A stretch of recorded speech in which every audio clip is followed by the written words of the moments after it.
នឹងអ្នកតារា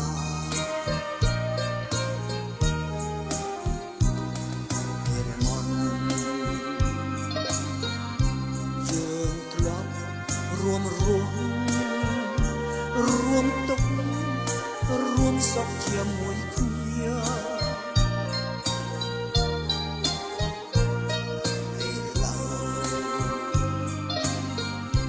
ទោះបី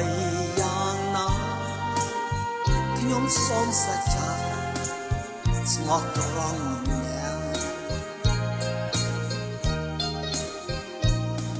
នៅឆ្ងាយខ្ញុំគ្មានណាយ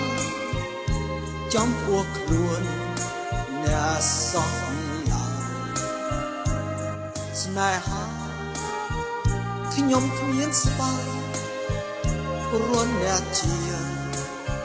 មានទុករួមខ្ញុំលោតាខ្ញុំខ្សែ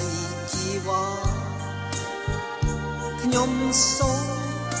បំរើកាពីអ្នកបំរើ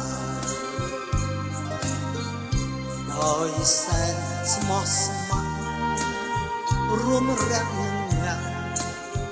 លោកអវសា